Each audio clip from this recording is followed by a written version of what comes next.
Ladies and gentlemen, the question that 0.00001% of the world that are ever going to ask themselves, should I buy the Bugatti Veyron or should I buy the Bugatti Chiron? Now, whilst I do think there are some people out there that probably had to make that decision, I appreciate the vast majority of people who are watching this video, this is only something they could ever dream of. But play along. You never know, one day those lucky numbers might come up and you might just have to make this decision. And look, there are actually quite a few factors to consider. There's lots of differences. I'm going to show you between them and hopefully show you what might just be the most suitable purchase for you.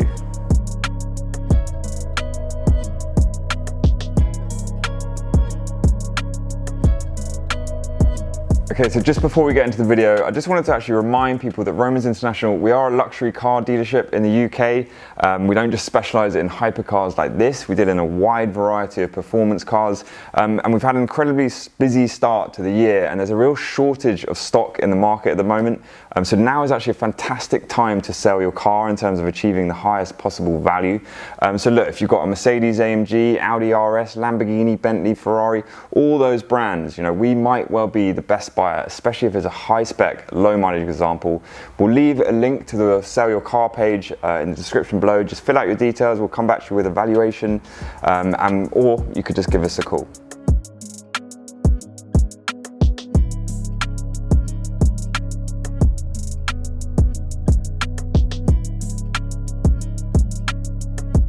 Okay, so we're going to show you around both cars and we'll start with this, the car that needs no introduction, the original hypercar, the car that pushed all the boundaries, broke all the records and will have its name forever etched in automotive history, the Bugatti Veyron. Now this car, it just has such a distinctive design. You know, it's a true masterpiece of innovation and engineering, but I know the styling isn't always to everybody's taste, but there is no denying just how unmistakable its presence is. I mean, virtually every kid and every adult knows what a Bugatti Veyron looks like. But yeah, so it sits so low, it just squats, and you get all this curvaceous sides to it. The bonnet is actually different to the Chiron. The bonnet actually comes much lower into the famous horseshoe grille, whereas the Chiron, you'll see, it stops just up here. The horseshoe grille has come from all the pre-war days from Bugatti. An interesting fact, it actually takes its design from the shape of an egg rather than an actual horseshoe, because Ettore Bugatti, the founder of Bugatti, actually borrowed the design from his father's furniture company and used it on the Bugattis. Horizontal light design on the Veyron, it actually sits flush with the bumper, unlike the Chiron. And then you also have a little carbon splitter down here, which is actually pretty hidden away. Okay, so onto the wheels, and these are the original Veyron alloys. They're 12 spoke chrome finished alloys, and they're actually glued to the tires on the Bugatti Veyron. I'll come back to the tires a little later on. But personally, although Bugatti brought out newer, lighter alloys for the sort of super sports and the later versions of the Veyron, personally, I think these are what give the Veyron that classic look. Another of the classic Veyron looks is the two-tone finish. Personally, I think a single-tone car just looks really classy and elegant, but you'll notice probably about half of the cars will have that two-tone look. So carbon fiber side sill down here. And then you have these air intakes here, which creates this sort of C design, which becomes a real big factor and design feature of the Chiron. These signature Veyron fuel caps, love these, just again giving that sort of classic finish, classic look. One on either side, one for oil, one for fuel. But they've actually done away with that design on the Chiron, which you'll see. Back here to the real heartbeat of the car, just totally exposed, that monster 16.4 8-litre engine, just insane. And there's just no other hypercar which just has it exposed like this with no glass, no cover. Just wonderful to look into that. These two big aluminium cylinders are air intakes, again hoping to cool that engine. And then finally back here onto the rear wing, which just sits up so high, and you can look straight through into all the guts. This also acts as the air brake, this car actually stops from 250 miles an hour to 0 in under 10 seconds thanks to this air brake, which almost acts like some sort of parachute. You get the rounded classic tail lights back here, central exhaust, which has got 2 pipes in the middle. It's actually got 2 further pipes either side, just hidden into that carbon diffuser, which actually runs all the way underneath the car. And then just to finish off, you get that beautiful EB badging. I mean, all in all, I think the Veyron, especially compared to modern hypercars and the Chiron, is actually quite understated, but at the same time, you'll never mistake it for anything else. Everyone knows what a Veyron looks like. It's still the car that all the kids, when they come into our showroom, they all want to see a Bugatti Veyron. It's a celebrity in its own right. It's a household name. And I think that's what's going to make it such an important car in the future.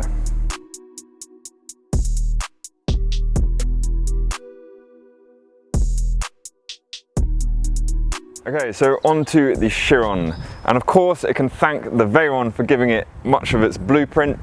The Bugatti designers and engineers were basically given the task of taking the Veyron and just making it better in every way imaginable. When it comes to the styling, I mean, personally, I think they've nailed it. It's everything you'd expect, but it's also everything you'd want and a bit more. I mean, when this car arrived into stock recently, I mean, quite a few of us, including myself, actually said it was the best looking car they'd ever seen. And we do see some pretty special cars here at Romans. I mean, to be fair, this isn't just your average Chiron. This is a special edition. So not only is it a Chiron Sport, which is the latest version of the Chiron, and the upgraded version, but it's also something called a Noir Edition. The Noir Editions, there's 20 of these built worldwide, and customers got to choose between something called an Elegant spec, which is basically a full gloss carbon fiber body, or you could choose a Sportive specification, which is matte carbon fiber body. But this car, which was ordered by a customer in Germany, decided one of 20 was not exclusive enough. He wanted a one of one, and he got a special request to combine the Elegance and Sportive to create a 2-tone carbon fiber body. So you have matte carbon fiber all at the front, you get a gloss splitter, you get gloss side sills, gloss roof and gloss wings, gloss spoiler, and the rest of the car in matte, and it just looks sensational. It's one of the first times, I think it is the first time I've ever seen it done on a hypercar, and I think it's going to become a real trend because it really does, especially in the flesh, look amazing. So on to just the general Chiron design compared to the Veyron. So as you can see, it's just ultra modern, it's beefier, it's more sculpted, it's more muscular, and it just looks another level to the Veyron. So you get these new lights, 4 LED lights on either side to give you that 8-eyed front end. You still get the horseshoe front grille, but all now done in black. Also the badge, the silver solid badge, is now got that black enamel, and that is just the only thing where Bugatti didn't do weight saving measures on. This beautiful carbon fiber splitter is now way more sculpted than the Veyron one, which was quite hidden. You've got these new lightweight forged wheels, which are a lot bigger than on the Veyron, giving the car just a lot more road presence. And just look at the size of those brakes, insane. So onto the side of the car, and you'll notice again this big C design, which is a much grander feature on the Chiron, and that actually carries through the interior of the car as well. As I was saying about the fuel caps, there's much more modern design for the Chiron. Again, one on both sides, but all in carbon fiber. Onto the roof, so the Chiron Sport featured the optional panoramic roof, so you get the 2 different glass panels on either side. And then round to the back, you also notice that little Noir as well for the Noir Edition. That's painted under the lacquer. And then onto the engine, which you'll see is much more covered than it is on the Veyron. And you get the carbon fiber parts and the matte black finish, just really stealthy. And the big change from the Veyron is also you get this fin, which runs actually the whole way through the center of the car and even onto the rear spoiler. Cool feature, gives the car a different feel to the rear end. So the rear spoiler now is not just wider, bigger and more sculpted, it's also more technically advanced as well, because it actually goes in 4 different positions, whether you want more drag, more speed, or just want to brake, or just have it fully retracted. But the whole rear end of the car is very different to the Veyron. So you now get this new large integrated light bar, which lights up with the brakes. You get these much bigger air intakes here, all helping to cool down the engine. And then on the Chiron Sport, you get the quad exhaust, which does look very cool. Again, integrated into that rear diffuser. And then just another point of note is the EB badge, actually quite a lot smaller than it is on the Veyron. But all in all, compared to the Veyron, the Chiron is just a beast. And I think sat next to the Veyron, it does make the Veyron look a little bit dated. But I think the real question is, what's going to age better over the next 10 to 20 years? Don't get me wrong, the Chiron, it looks incredible and it suits this era perfectly. But something tells me the Veyron might just age a little bit better due to its more classic and timeless design.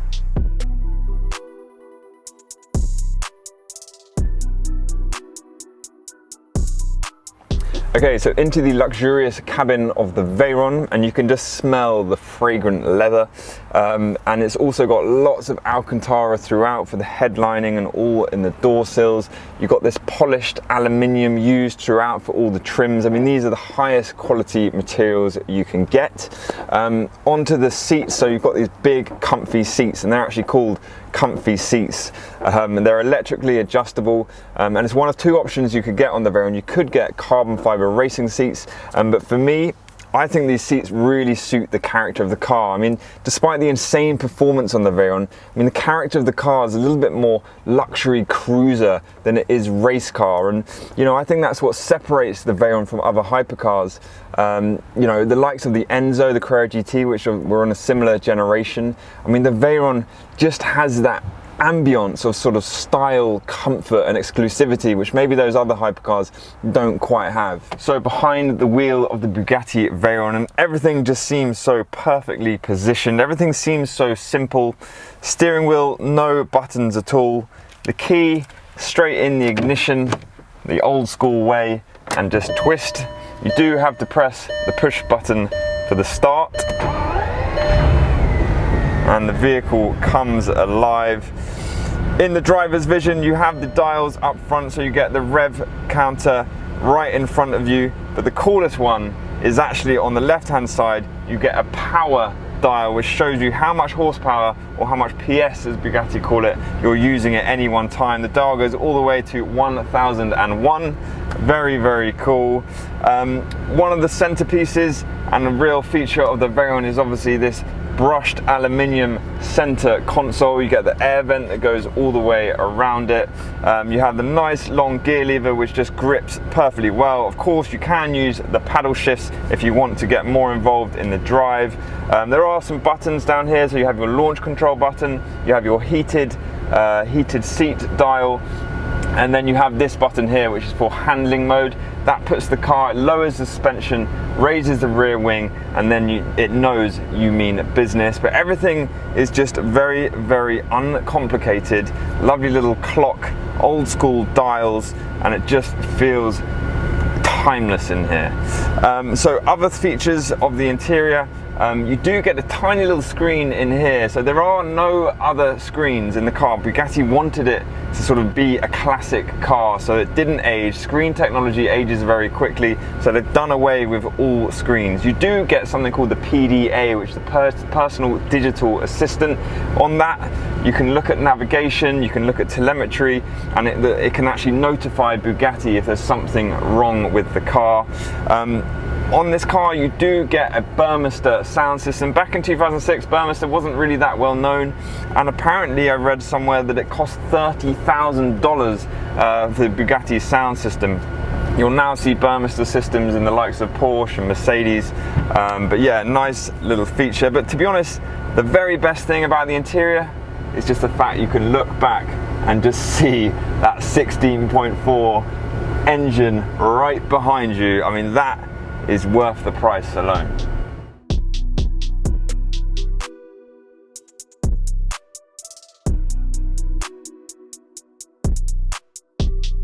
Okay, so onto the Chiron interior. And aside from the obvious one being all black compared to the cream of the Veyron, there's actually quite a bit that's changed in terms of the interior.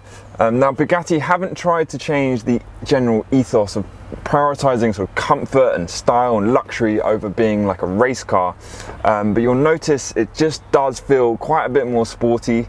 That's partly in thanks to the carbon fiber racing seats that this car's got with all the lovely diamond quilting, but it's also got carbon fiber everywhere. Obviously carrying on that theme from the outside, you have carbon just giving that sportier feel. You didn't see any carbon on the interior of the Veyron, but you also have the panoramic roof, so it just feels a lot airier and more spacious in here too. Okay, so now behind the wheel of the Chiron, and it does feel quite different to the Veyron. It definitely feels a little bit more snug, probably because of the seats, and it does feel more like a cockpit here, and you've got a lot more going on in front of you, lots more buttons on the steering, including one that just says engine. No longer do you have to put the key in the ignition, you can just press this. And then you also have your launch control button down here, and you have your different driving mode selector. I'm actually just going to turn it off as it's quite a lot louder than the Veyron as well, but yeah, so you've got your 4 different driving modes down here in the selector. You have your EB mode, which is just sort of standard driving. You have your autobahn mode for when you're going a bit faster, and you have your handling mode, which lowers the suspension and raises the rear wing, the same as the Veyron. Then you also have the lifting mode, which raises the suspension in case you're going on a transporter or a low loader, but you also have, I should have mentioned as well on the Veyron, your speed key, which basically plugs in down here, which unlocks that extra speed, taking you up to 260 miles an hour. Not that any of us are ever going to use it, but it's just a cool feature that you have that key. A really cool thing about Bugattis. So you also have your screens up here. So you have your speedometer in the center instead of a rev counter, but you have digital screens on the right and the left. So you have your infotainment or your navigation and media on the right, and on your left you can choose and customize what you want to show there. So there's no, like the Veyron, no big screens in the middle, but you do have those digital screens, and then you have this much narrower, much less fussy center console, all made of carbon fiber. These buttons are for climate control, but you can actually press them and it shows up all the stats in your driving and your speed, which is pretty cool. And then you have your driving transmission gear lever, which is a little bit smaller than it is on the Veyron, but all in all, it definitely feels a lot more futuristic, as you would expect. And I think quite interestingly, back here you have that C design as again coming, which is on the outside of the car, and it actually splits the little glass panel, so in some ways you get your own little private viewing window into the engine, which is pretty cool. And then there's lots of little nice touches, being a Noir edition, one down here just saying Noir 1 of 20.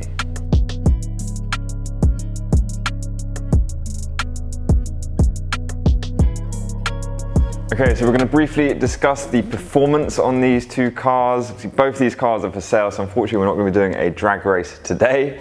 But yeah, look, as Bugattis go, we know the headlines are all about speed, they're all about breaking records.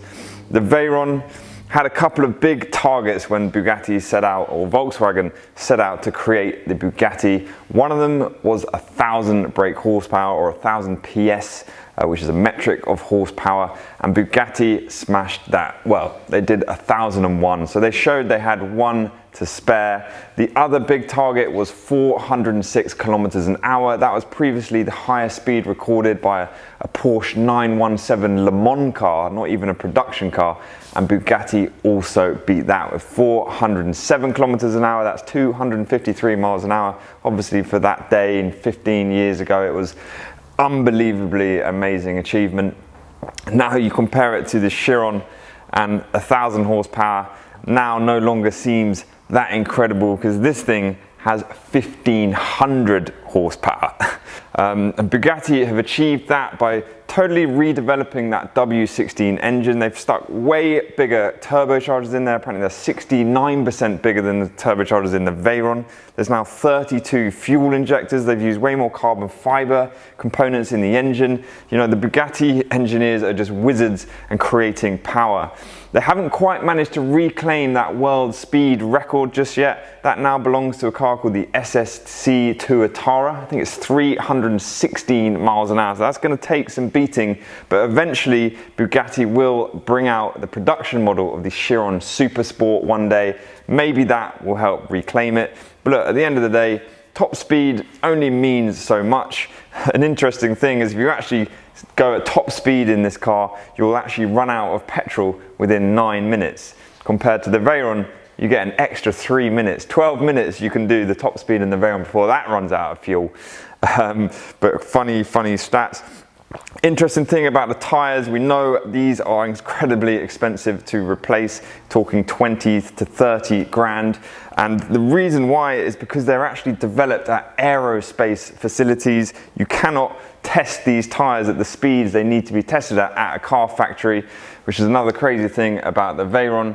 But look, where these cars actually differentiate from many other hypercars is just how good they are at lower speeds and how comfortable they are, because they're really the ultimate luxury grand tourer, the cruiser. You know, you're going to see these cars in the Las Vegas Strip, you're going to see them in Saint-Tropez, through Knightsbridge, you might see one in Banstead High Street. But the basic thing is these cars can be just, you feel at ease with them at low speeds. They're just easy to live with, easy to drive, and that's what makes the Veyron and the Chiron really come into their own.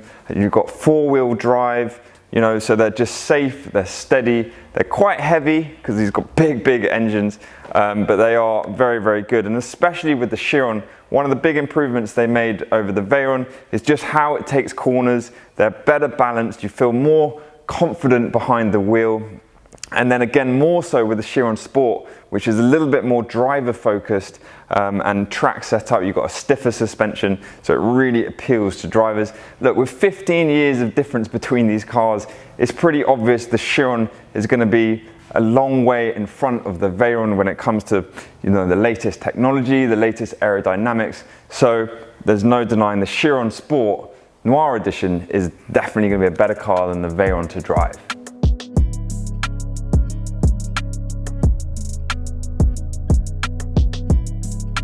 Okay, so now it's time for a little sound test. Let's see which Bugatti sounds the best. We'll start off with the Veyron and then we'll start up the Chiron.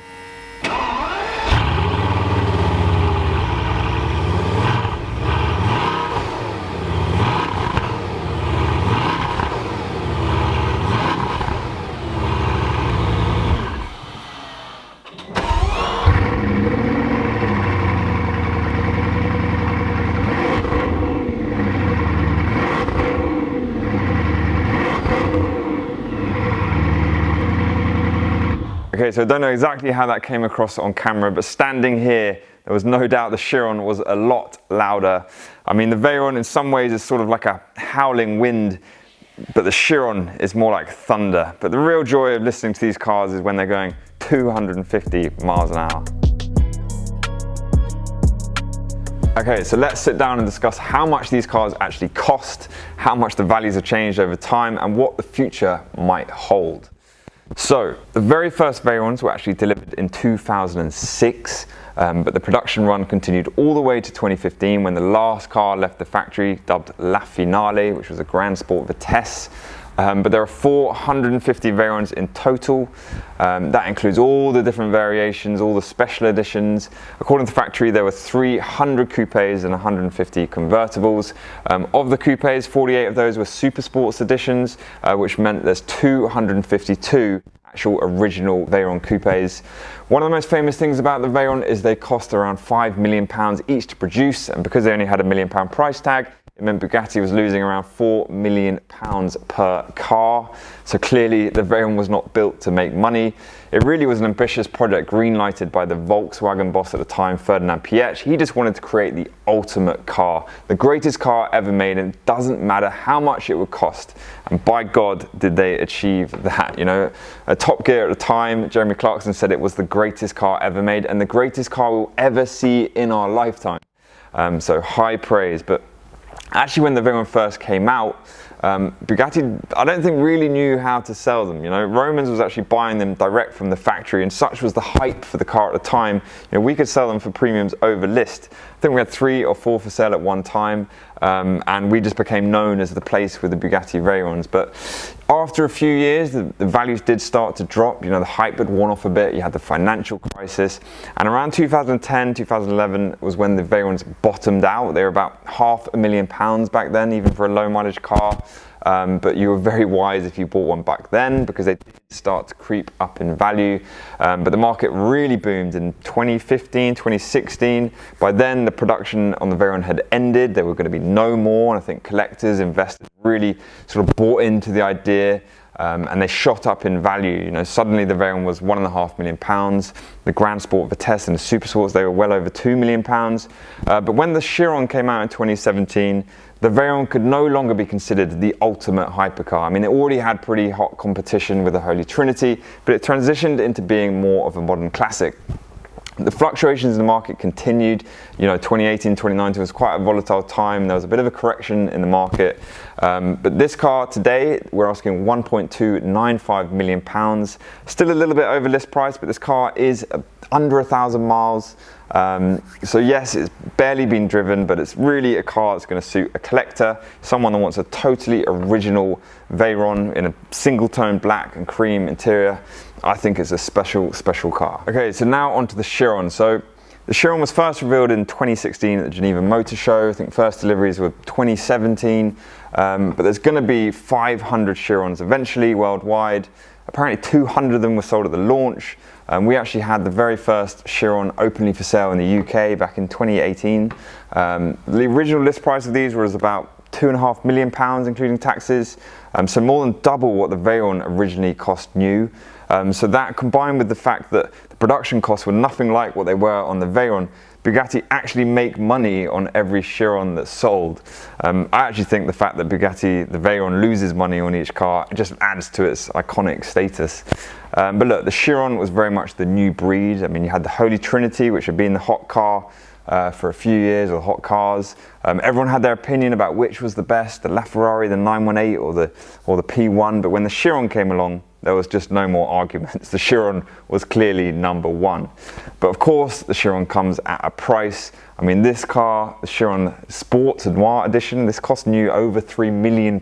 So you're talking about a very ultra exclusive club who will buy this car. You know, you're talking about people that buy yachts, private jets, have multiple homes around the world. That is the clientele for this car. But look, there's something about Bugatti that just sits above every other brand. It doesn't make mainstream models. I mean, you could compare them to Koenigsegg or Pagani, but they don't have the history like Bugatti does. Bugatti's been around since 1909. Ettore Bugatti back then had a motto of nothing is too beautiful and nothing is too expensive. And I think that just sums up Bugatti still to this day. You know, whatever comes next, whether it's the Chiron Sport, or the next special edition Chiron, you know that Bugatti's still going to be striving to make history. There's still not much mention of a Chiron convertible. They did state quite early on that they wouldn't make a roadster version. Personally, I'd be pretty surprised if they don't. You know, they're going to have to sell these 500 cars somehow. So what's going to happen in the future for the two Bugattis? So look, we know now that by 2030 we're not going to be allowed to buy a new petrol car, at least in the UK. Even today, pretty much every hypercar is a hybrid anyway. So really the Veyron and the Chiron are sort of the last of their breed, and I think that's going to stand them in pretty good stead in the future. Will Bugatti make a successor to the Chiron? Probably will, but it's probably going to be electric, you would have thought. There has been consistent rumours about a four-door saloon Bugatti. Will we see that? I don't know. What we really hope though is Bugatti managed to bring the maintenance costs down for both the Veyron and the Chiron. You know, you have to change the tyres every 3 years. They're around £8,000 per tyre. On every third tyre change, you're meant to change the wheels, add in an annual service, which are at least £15,000 a year. You've got yourself quite an expensive car to maintain. That does put some people off. There is an argument to say, if it's part of a collection, you know, it's arguable whether you need to spend all that money. Could it become the next McLaren F1? You know, the McLaren F1 went from being £1 million car to £20 million in the space of 2 decades. I think the numbers are slightly against it, 450 Veyrons against 106 McLaren F1. So I don't think we'll go to that level, but could the Veyron become a £5 million car in the next 10 years? Yes, I think that's very possible. As for the Chiron, it hasn't quite rewritten history books quite like the Veyron, and I don't think it will be remembered in quite the same way. But of course, it's a better car. It's a better car to drive, better in many ways, but it is basically triple the price at the moment of a Veyron. I do expect that gap to close significantly in the future, and perhaps one day the Veyron will actually be worth more.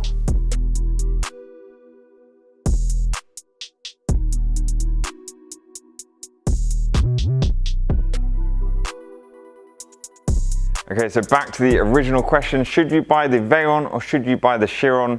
The truth is, most Chiron owners already own a Veyron, and a lot of Veyron owners own more than one Veyron as well. So they will just say, I'll have both. If you had to choose, if money's no object, I think you've got to go with the Chiron. Just look at the thing.